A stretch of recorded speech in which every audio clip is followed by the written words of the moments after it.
नमस्कार मित्रों, पौराणिक इतिहास के पात्र में आज हम बात करेंगे वैवस्वत मनु के बारे में। यह घटना लगभग 3130 से 3060 ईसा पूर्व की है। दक्ष की पुत्री का पुत्र विवस्वान था। दक्ष का तेज उसमें आया था। उसका विवाह संज्ञा से हुआ था, जो बहुत रूपवती थी और अश्वचालन में अत्यंत पटु। विवस्वान का रंग कुछ श्याम था, इस कारण रूप गर्विता संज्ञा उसका तिरस्कार करती थी। कुछ समय बाद उसके एक पुत्र हुआ, जिसका नाम वैवस्वत मनु रखा गया। एक वर्ष बाद दूसरा पुत्र हुआ, जिसका नाम यम रखा गया। ये दोनों बालक थे जब मानिनी संज्ञा किसी बात पर रूठकर पिता के घर चली गई। विवस्वान ने, जिसको प्यार से उसके नगरवासी सूर्य भी कहते थे, बच्चे घर की सुंदरी दासी सवर्णा को, जो संज्ञा की छाया के समान रहती थी, पालने के लिए सौंप दिए। सवर्णा युवती और सुंदरी थी। धीरे धीरे वही गृह स्वामिनी हो गई। उसके शनिश्चर नाम का पुत्र तथा तप्ती और विष्टि नाम की पुत्रियां उत्पन्न हुईं। अपने बच्चे होने पर सवर्णा ने संज्ञा के बच्चों के पालन पोषण में कमी कर दी। मनु बचपन से ही गंभीर प्रकृति का था, लेकिन यम स्वभाव बहुत उग्र और बड़े भाई के सहारे पे था। एक बार किसी बात पर क्रुद्ध होकर यम ने सवर्णा के लात मार दी। सवर्णा ने क्रोध में भरकर उसकी टांग की हड्डी चटका दी। यह बात मत्स्य पुराण में दी गई है। यम इस पर क्रुद्ध होकर घर छोड़कर अपने साथियों के साथ पश्चिम की ओर चले गए। विवस्वान घर की इस कलह से खिन्न होकर संज्ञा को वापस लेने चले गए। वहां संज्ञा पति और पुत्रों से अलग रहकर बहुत दुखी और मलिन हो रही थी। विवस्वान का ससुराल में स्वागत तो हुआ, किंतु संज्ञा की अवहेलना पर उलाहना भी खूब मिली। इस उलाहना की दूर करने के लिए वे संज्ञा को लेकर पर्वतों पर विहार करने चले गए। विवस्वान के विष से कुछ दूरी पर मत्स्यकुल की बस्ती थी।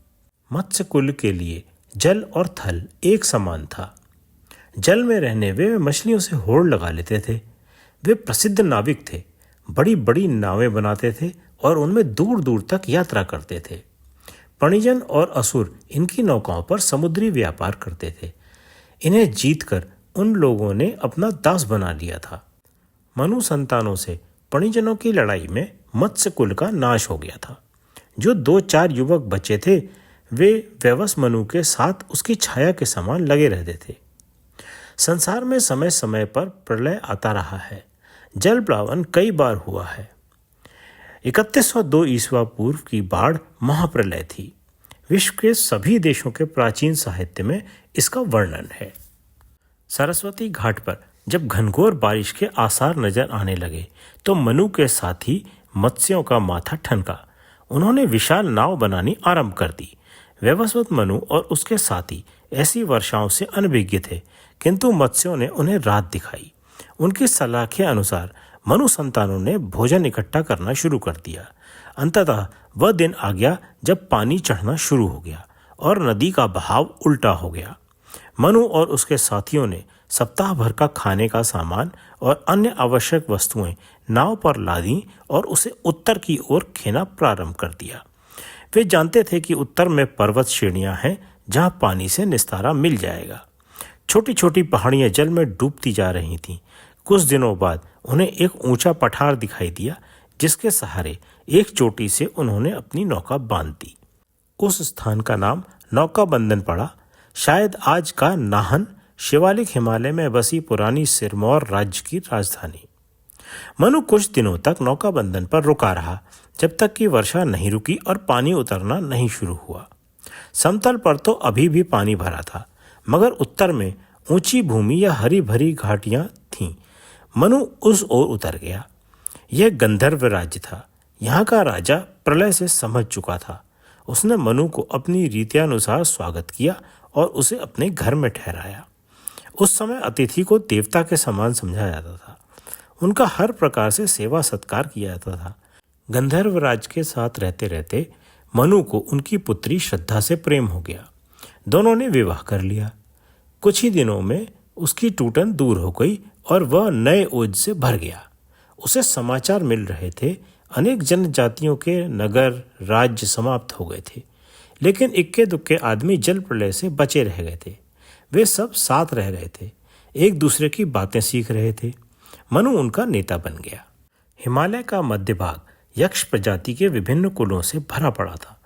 यह भाग सुसंस्कृत और संपन्न था। अनेक नदियां मिली, सबके तट बसे हुए थे। काफी आगे चलकर एक नदी मिली जो घोर रव करती हुई पर्वतों से उतर रही थी। उसका नाम घग्गर था। उसके सहारे मनु का दल नीचे उतरा।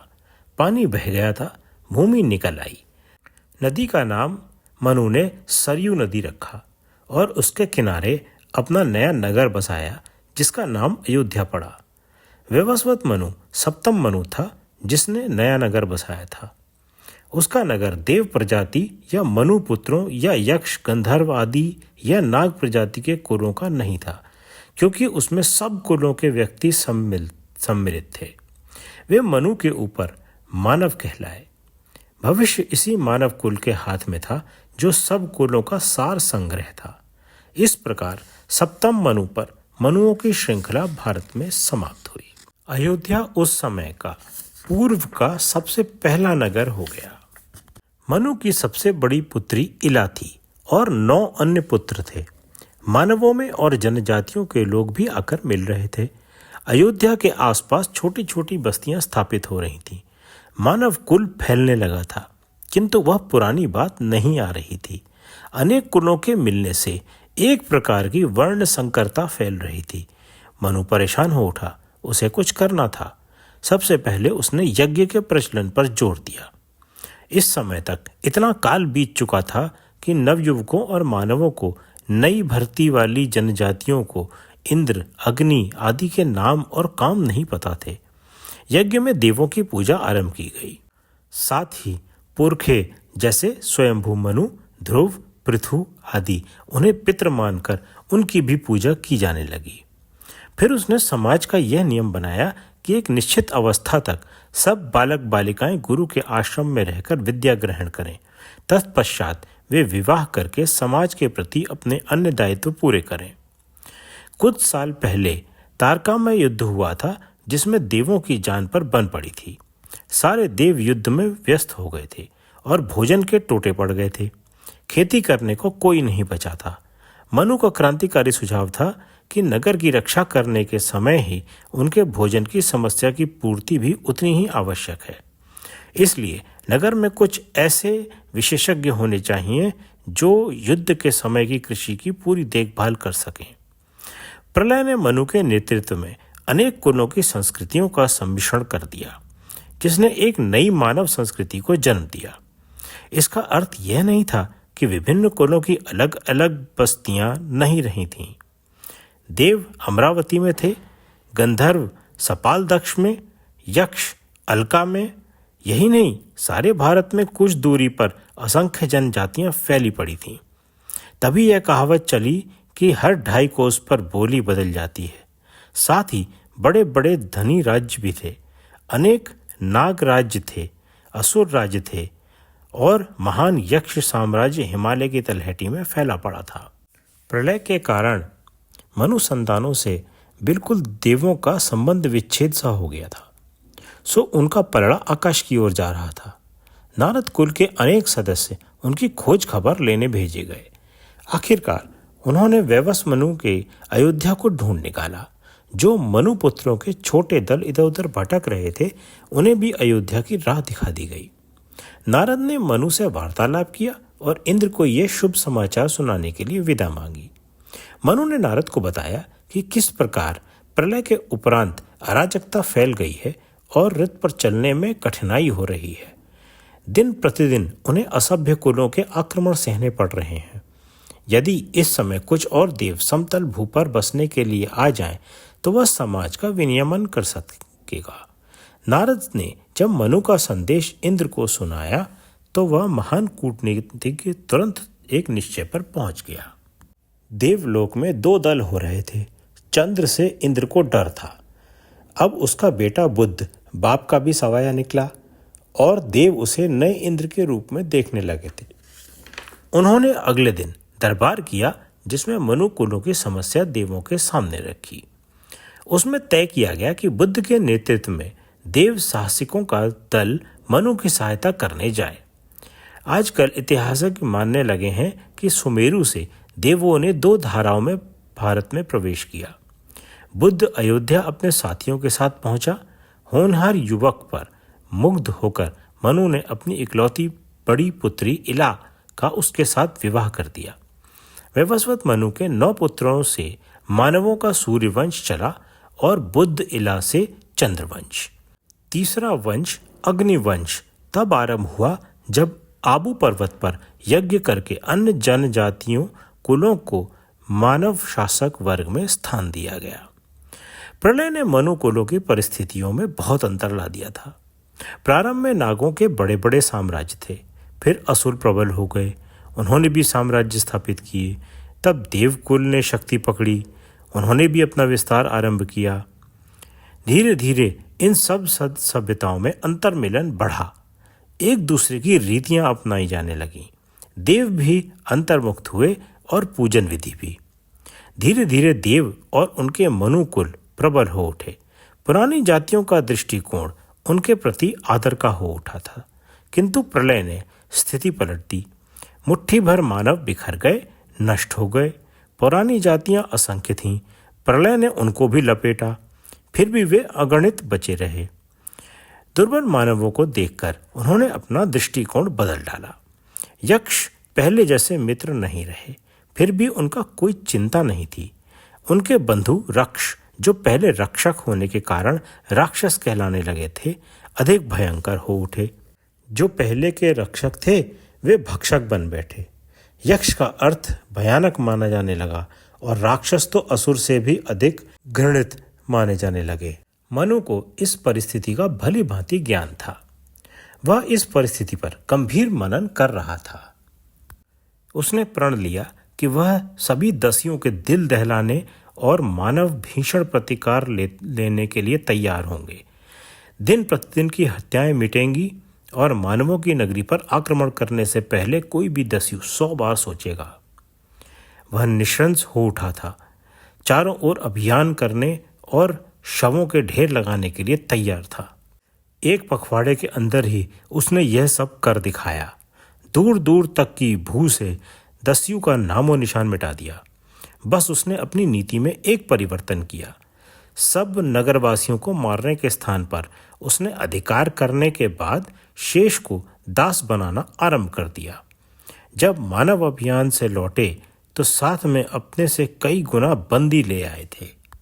सबको जीतकर आने के बाद मनु ने नगर के मध्य में एक विशाल प्रांगण में यज्ञ आरंभ किया। एक और बंदी भी खड़े थे। बीच में मनु अपने पुत्रों बुद्ध, अग्नि आदि के साथ विराजमान थे। बगल में श्रद्धा बैठी थी। सामने पवित्र अग्नि जल रही थी। ऋषियों ने उसमें आहुति डाली। इंद्र अग्नि की प्रशंसा में सूक्त पड़े जाने लगे। अपार भीड़ आतंक और जिज्ञासा से शांत खड़ी थी। पूर्वजों के महान कृत्यों को सुनकर उनका शौर्य उपड़ने लगा। सब लोगों ने आकर अग्नि को भेंट दी। मनु उठ खड़ा हुआ। उसने स्वरचित सूक्तों का पाठ किया। अग्नि ने मनु की प्रशंसा में सूक्त पढ़ा। व्यवस्थ मनु ने चुन चुनकर दस्युओं का वध किया। प्रलय के पश्चात छिन्न भिन्न समाज को उसने अपने धर्म के शासन में बांधा। उसके नियमों को मानने वाला मानव कहलाए। मनु ने पुकारा, मैं प्रजापति मनु विवस्वान का पुत्र कहता हूँ, पूरा नगर सुन ले। पहले सब अलग अलग होते थे, फिर गृहपति चुने गए। उनके स्थान मिलने पर नगर बने। नगर में पृथु के समय से राजा बने। प्रलय ने सब कुछ नष्ट भ्रष्ट कर दिया। ग्रहों के अंदर मानवों की संख्या भी न्यून रह गई। आज अयोध्या नगर के अंदर कई प्रकार के कई जातियों के मानव उपस्थित हैं। उनके ऊपर एक राजा होना चाहिए, केवल उनके सभापति नहीं। आज हमारी संख्या बहुत बढ़ गई है। सब मिल बैठकर हर समस्या पर विचार नहीं कर सकते। उसके लिए राजा को विशेष अधिकार होना चाहिए। उसकी सहायता के लिए 8 व्यक्तियों की एक समिति बने। ये व्यक्ति विधाओं में पारंगत, आचार के विवेकी और निरभिमानी हों। आज बड़ा भयानक समय है। अदिति की संतति भूखी है। धर्म अव्यवस्थित हो गया है, शत्रु प्रचंड हो उठे हैं, कृषि की ओर ध्यान देना कठिन है, बिना दंड के व्यवस्था नहीं आएगी। पूरा नगर एक स्वर में बोल उठा, मनु तुम दंड धारण करो, तुम मानवों के राजा हो, हम तुम्हें अधिकार देते हैं। प्रांगण भीषण जय घोष से भर उठा, राजा मनु की जय हो, दंडाधिकारी मनु की जय हो। इस कहानी से संबंधित सभी जानकारी अथर्ववेद, शतपथ ब्राह्मण, ऋग्वेद, निरुबंध, मत्स्य पुराण और तैत्तिरीय संहिता में आपको मिल जाएगी। कहानी सुनने के लिए धन्यवाद।